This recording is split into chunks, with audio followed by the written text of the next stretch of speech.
This video is going to show you Solo Grandmaster Nightfall using the exotic SMG, Solar SMG, TARRABAH. So the reason for this is because Warden and Offing is the weekly featured Grandmaster this week, so that's one reason. Another reason is that it's a solar acute burn, so I wanted to showcase a solar weapon, preferably an exotic, to show it in the best possible light. Not to say that you can't use TARRABAH in GMs in general for other Nightfalls that have arc burn, void burn, whatever. You can still use it in others. It's not to say that you only use it in this one. I'm just showing it in best possible light.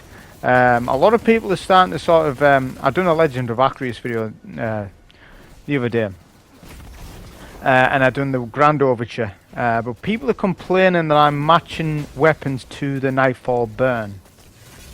Just let that sink in for a second. So people are complaining that I'm using the correct weapons in the best possible light. That makes no sense to me at all. Because people seem to think this acute burn thing is the be all and end all in terms of if you use an exotic primary or whatever on the, a Nightfall that has a different burn to what it matches, then it isn't viable. And it can still make it work in other Nightfalls. It doesn't mean to say that you can't, right? I'm just showing stuff in best possible light, right? Because I'm here to set an example for some of the weapons. Not only that I'm using certain builds, stuff like that. I'm getting a lot of complaints. I've realised over the last month, I'm just getting increasing complaints about stuff, and it just makes you fed up because we're trying to do something different around here that isn't being done. People don't realise I do my research. I have an idea of what everybody is doing. I don't miss anything that people do that they are uploading that's similar to my content. I do my research right across, not just USA, all over the world. Players from all over the world I research on. So I know everything that everyone's doing at any given time. I apply all that knowledge and I think, what can I do to fit in that market? Alright? So that's what I say. I'm trying to do things different, but some people just won't take that as something that they're happy with. They still complain, or they don't understand how weapons work, and they're trying to tell me this is how this weapon works when they don't have a clue what they're talking about. You know, I've played this game a long time, so I should have a good idea, a really good idea of how things work for most things. It's always been a niche of mine to use off-meta stuff in videos, because that's how I've been able to sort of maintain YouTube. Without this little off-meta stuff that I do, I wouldn't have a YouTube channel right now. My YouTube channel would be gone. I would have finished this whole escapade a long time ago, because it's very, very difficult to grow. So I've used this, like I said, this off-meta thing for quite a long time. So it's a key thing of the channel. Without it, I lost the identity of the channel, and I just become another PvE solo player. That's it. Generic, nothing special about me. That's it. So just know that I'm not going to change the whole theme of my channel just because there's people complaining over the last month. And there's a lot of new people. See, I've gained a lot of subs, and there's a disadvantage to that. The disadvantage is I've got to handle idiots. And it's a case of what's going to start happening is I'll just start ignoring people who insult my intelligence, or they're just being a tosser about it. Plainly saying, if they're just being a tosser, you'll just get ignored. That's the way I'm going with it, because as I say, I'm trying to plow out as many videos as possible. That's going to increase the amount of idiots that I encounter. But it's also going to increase the amount of good people I encounter. I've got a lot of good subs. I've got subs for up to 4 or 5 years of subscription off them. It's insane, and I've thanked those that have given me that amount. But to the new people that have been around here for a few weeks, and if you're subbed and you're just being an idiot towards me, I don't need your sub. Take your sub elsewhere. I don't need it. If you're somebody that's not subbed and you're complaining, listen, I couldn't care less. I know what my plan is for the game, for me, what I need to do, right? So it's a case of watch the damn video. If you don't like, dislike it, simple. So I just thought I would say that. It's not me being insecure, it's nothing to do with that. It's about people being overly negative this season in general, to everybody. I don't know what's wrong with the community lately, it's just the way it's been. Maybe people are just sort of fed up with the seasonal model. We've had Soul 3.0 and now we're waiting yet again, but you know, they just want Nightfall, and you know, that's ways away. Okay, the next big expansion's a good bit off. If you're starting to get bored on the game and you're being negative towards others, just don't play the game. Just take a break off it, go and play something else. That's my advice to you. So, getting back to the video, as I need to state that, I wanted to state that without actually making a direct video on it. What you saw there was me baiting the Unstoppable to be killed by the train, because obviously the loadout is Barrier Overload, right? I don't have Unstoppable on. Obviously I could just spam all my abilities. I'm on Heart of Inmost like Titan. I could spam my throwing armor, my nades, or TARRABAH, right, and use the Ravenous perk to do massive damage to even an uncharged target, to an unstopped target still doing massive damage.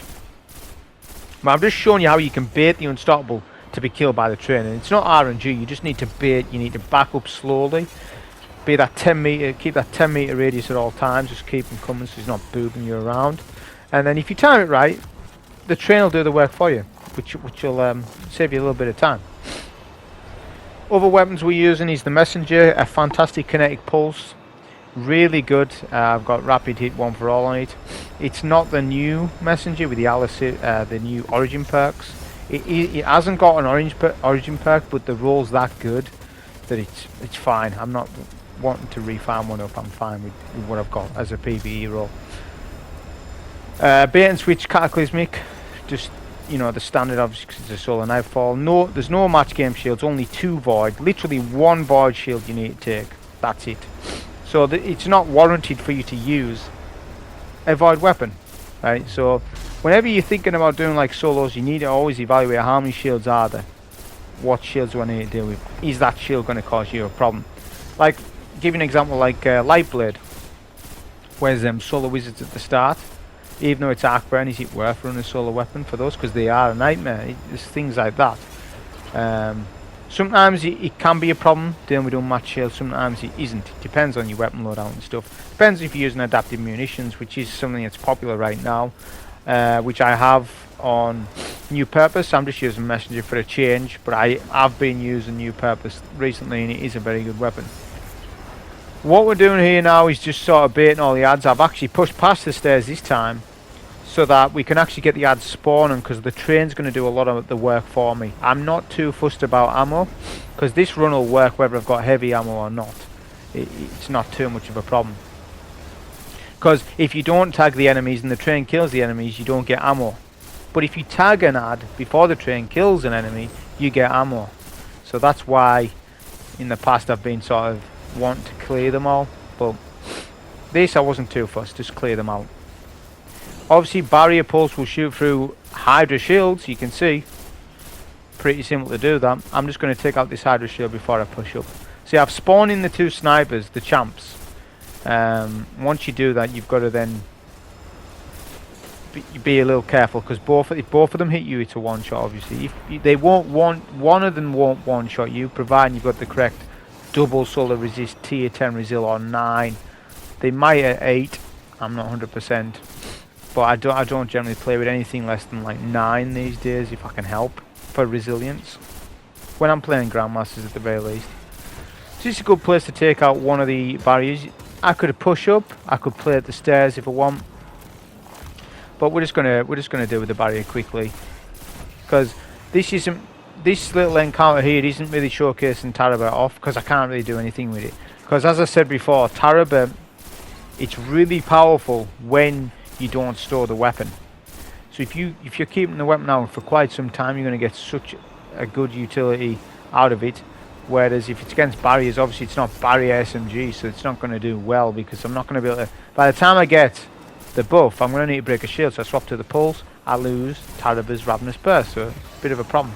But against overloads, like there was more overloads in this, would be fantastic, because it absolutely melts them, like you saw at the very start. Really does. Take out the second barrier. This is a good place to stand on the right hand side, this small piece of cover, because we've isolated the ads away from the champ, so that only the champ can see me. So I'm really not getting damaged. That Minotaur maybe hit me sometimes, but It's not too much of a problem.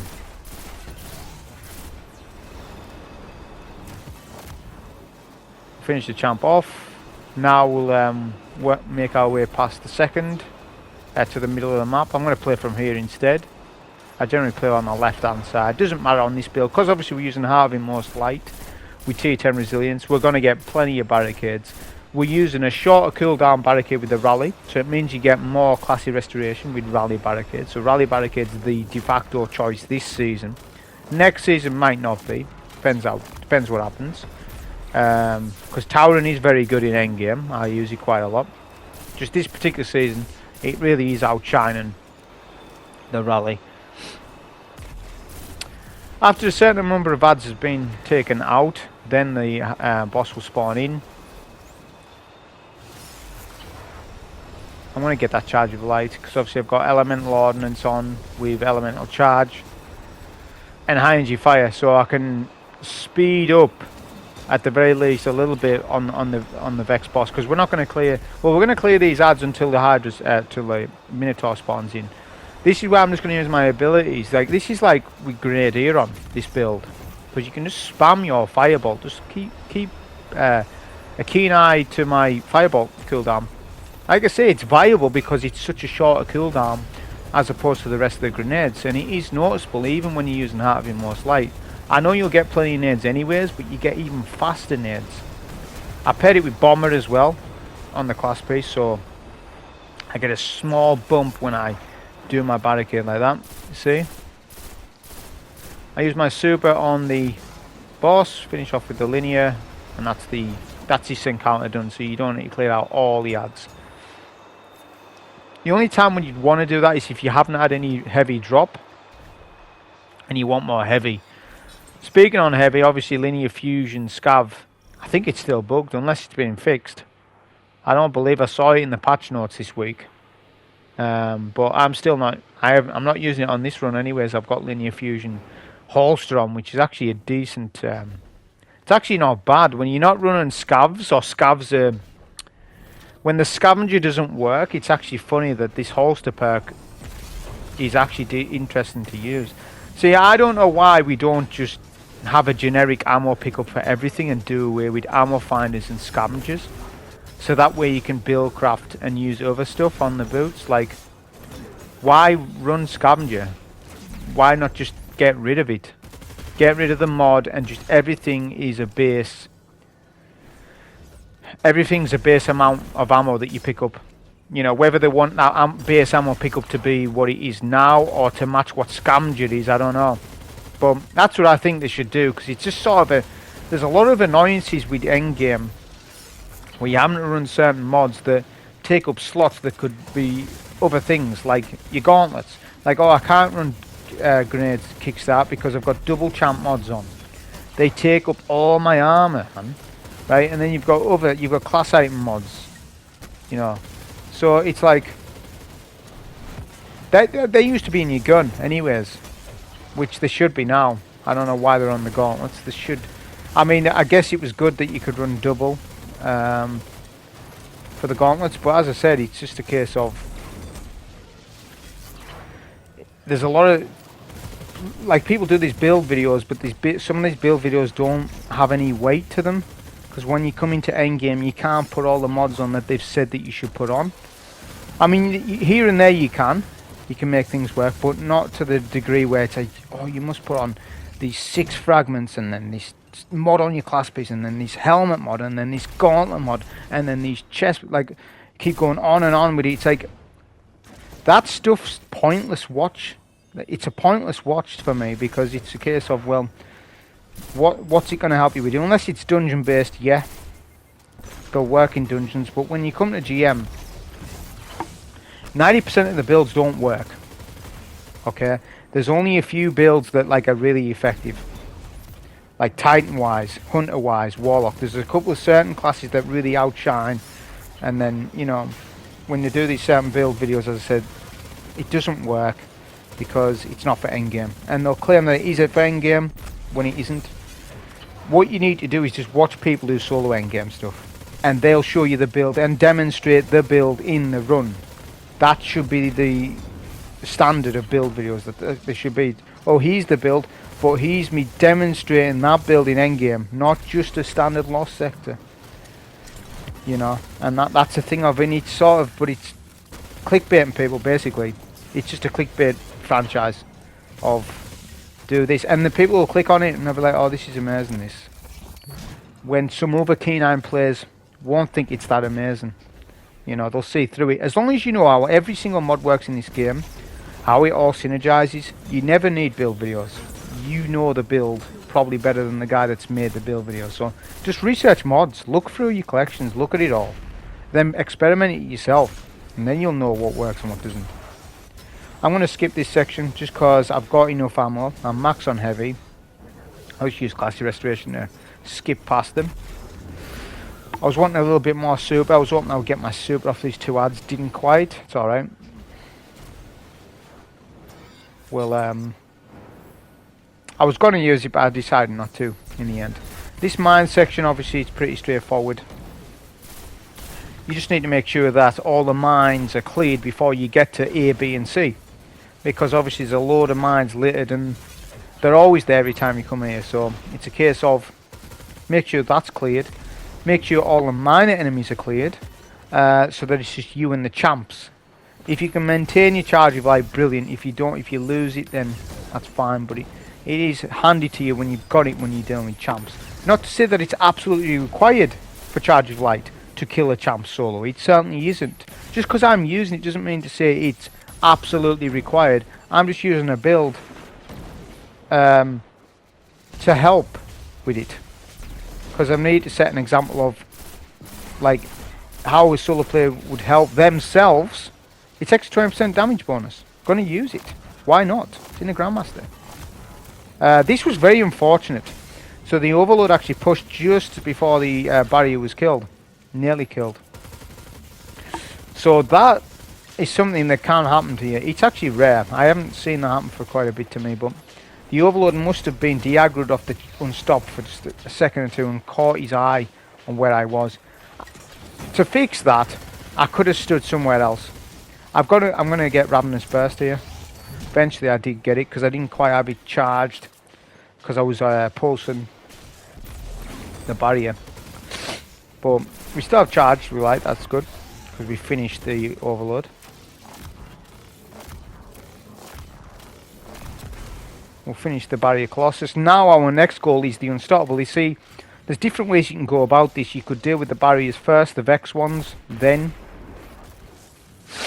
you could take the Unstoppable, but it's better to do the opposite of what you think. Let the barriers stay alive. They deal extra damage to the Unstoppable.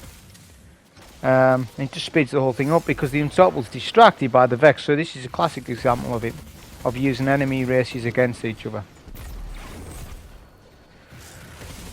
So we'll use TARRABAH. We'll get the Ravenous, which is charged now. You can totally see that on the weapon, so I'm going to use it. I didn't get 4 mags worth out of it. Something like that. If this champ was stopped, it would kill him instant 1 mag. Like half of the HP like that. But that's impressive damage for just an SMG against that. Against an unstop. What they could do with it is make sure that the Ravenous Burst isn't lost. I think that should just be like that. I know it would ship it a little too powerful, but so what? You know, I think they should do that with the gun. It'll make people use it because no one's using it, and it is really good even now. But obviously because there's Osteo in the game, and you've got to say like, right, is this the season to buff it so it's on par with Osteo or somewhere close? You may as well. Like that would be the difference. Just let us store the Ravenous Burst shot. That means you can use it, swap to another weapon, because we do a lot of weapon swapping in this game, let's be fair. You know? So it doesn't make sense that a weapon like this would lose its buff just because you've swapped off it. There's other guns that doesn't do that. Right, take Grand Overture, that doesn't lose its missiles just because you swapped off it. You know, so it's a case of, was that done on intention to make sure it's not too powerful? Probably. It probably was done on intention, but as I say, I think to make people use it, because sometimes you've got to do that. Just buff the gun to the point where it makes a little sense. The buff stays up when you store the weapon. You should not be penalised just because you've stored a weapon in the game. That's a bad drawback to it. So with Charge of Light as well, we're going to maintain our Charge of Light by getting ability kills on these enemies. So it's obviously capture point A first. You don't need to cap A first. What you need to do, if you're going for the platinum, you need to kill 2 champions. There's 3 champions, but you need to kill 2. So on this run I've picked Barrier, obviously, and then Unstoppable. Which, the Unstoppable will push the goblins behind where the barrier is now. Obviously we haven't got Unstop, so we do need to... We can't mess about too much with this Unstop. So I need to go there now, really. Charge of Light, which is going to help.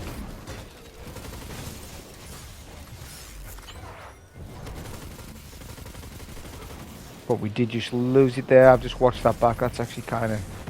So we've actually lost it. That's a shame. So try not to do that, because that would have sped it up a little bit.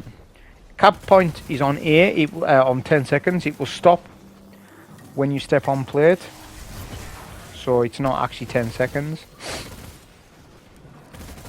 We're going to do a bit of bait and switch to help this.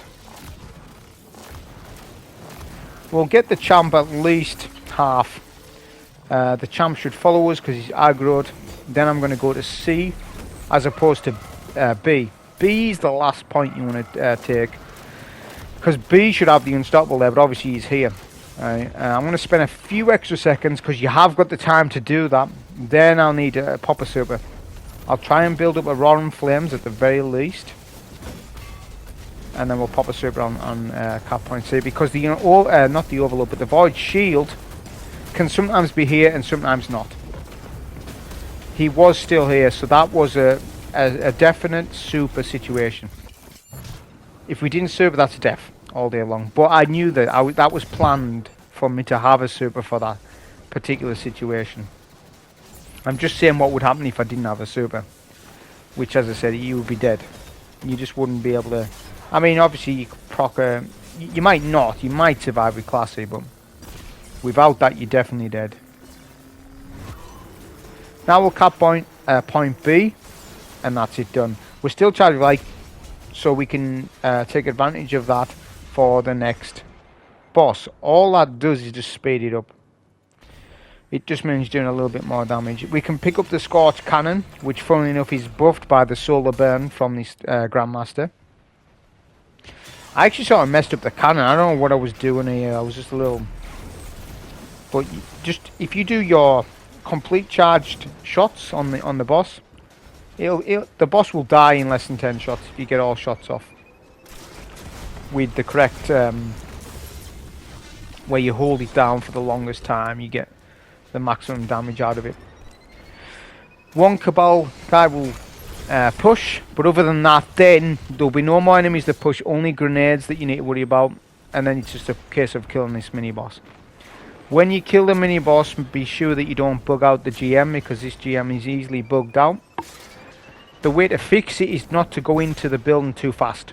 If you go in the building too fast and you skip dialogue, because that's what it sort of does. If you bypass some of the dialogue or you go through too quick, the dialogue between Warden and Drifter or whatever, that particular dialogue, if it's skipped, the champions won't spawn at the end, and on a Grandmaster, on a solo, well actually any it doesn't matter team, because Extinguish is on, so you'll go to orbit if you wipe.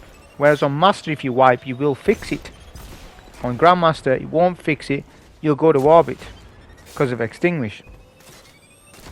So it's just a case of you need to be careful with that, which I'll show you in a minute. This boss is just about dead. So as you can see, it's a very calm approach, easily dealt with this.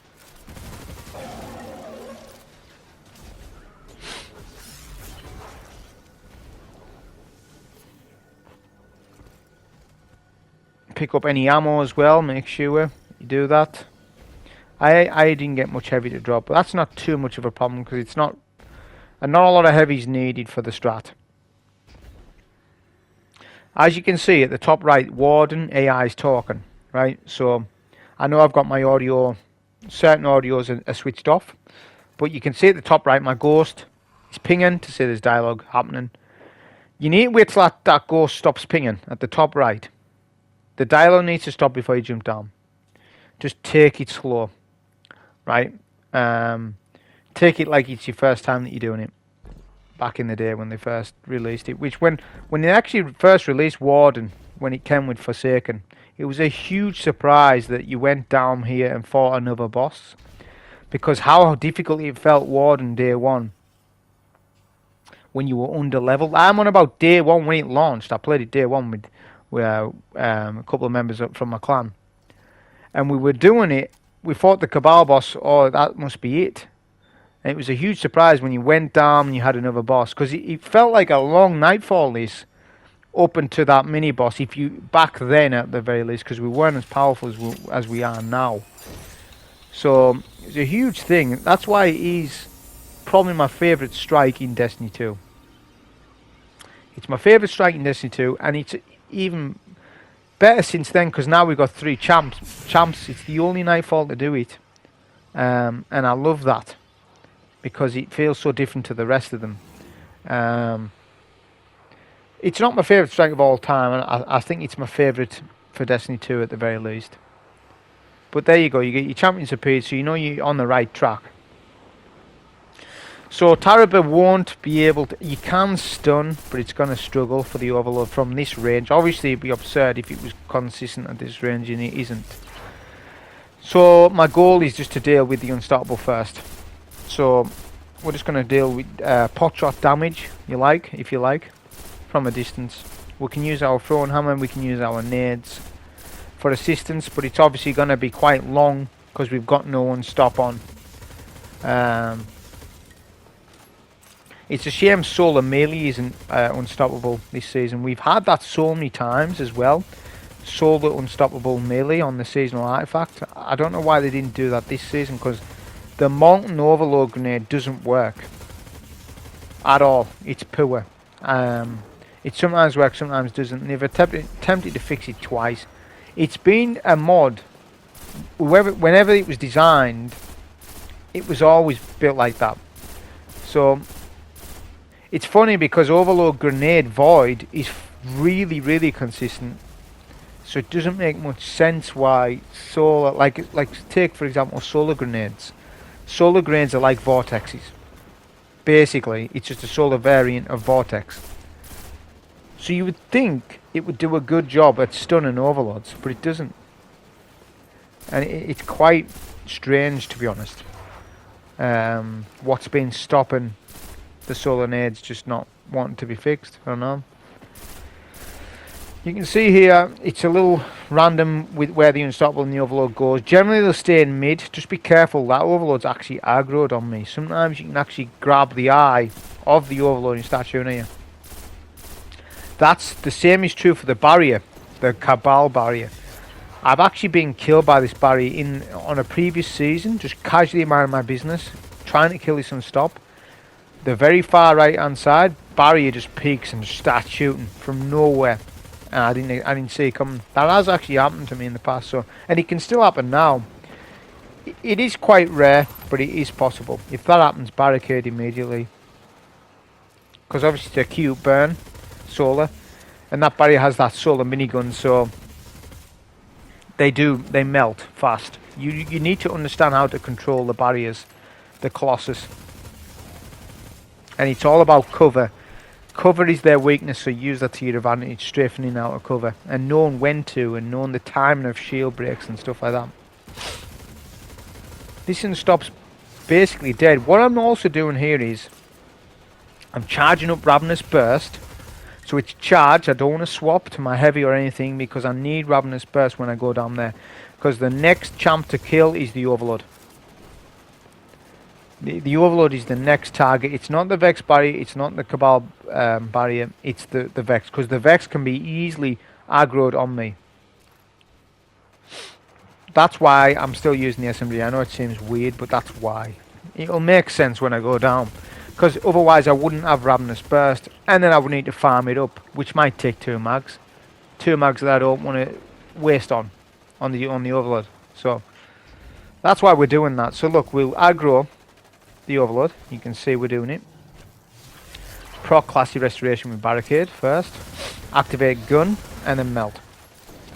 So look at this. This is just insane. We've got Radiant at the very least. No charge of light, but Radiant. Without Radiant, it's still melting that Overload any day. It's huge amount of damage. It's insane. It's such an insane weapon.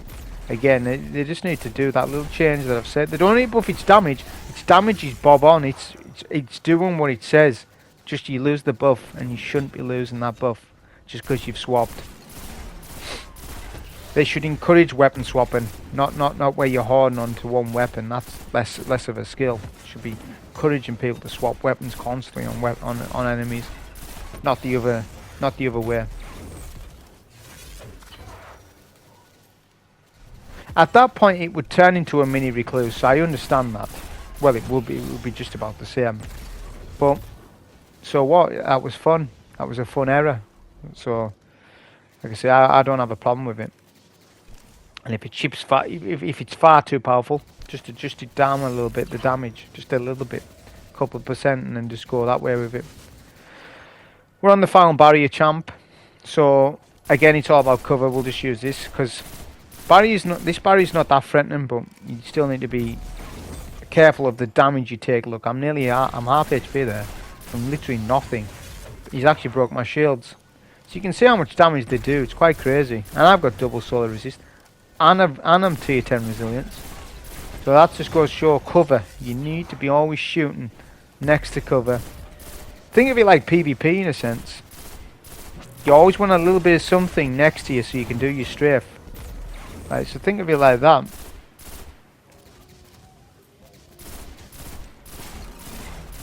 We'll finish off this final and stop.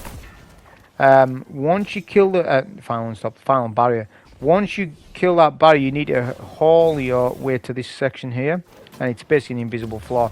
That's if you want to do the exploit. I'm not saying that you have to do that. I'm just doing this because I don't want to lose checkpoint. I want to get the boss low enough HP wise, and then I'll go to Warby because obviously I want to keep the checkpoint. I'm not going to do many more Wardens if I'm honest. I've probably got one more Warden in me for this season. I'll have a look again at exotic wise, see what I want to do, and I'll probably like finish it on a de facto loadout for this, and then because you know we're heading to like less than a month away from the next season, so I'll wrap it up. I've had my content out of Warden, right? I'll focus on some of the other GMs, and I'll sort of go that way with it. So I'll do probably one more Warden. But here I'm just speeding it up just to show you how you can survive and stuff. So Firebolt's really handy for this because obviously if I was using Solar Grenade, that ain't tracking the enemy. Firebolt is. So it's actually really handy. When the boss is out of view but you can still get damage, that's really handy that. So yeah, I'm just doing enough damage. The enemies can actually kill this boss and I'll lose CP. I know it's up this week, but I would lose CP after this week, if you know what I mean. So yeah, we'll get the boss weak enough, and then we'll just go to orbit, and then I'm happy I've done some sort of video on it with TARRABAH, so I've got what I wanted out of it. But that was the solo run on it with TARRABAH. I hope you enjoy. Thank you.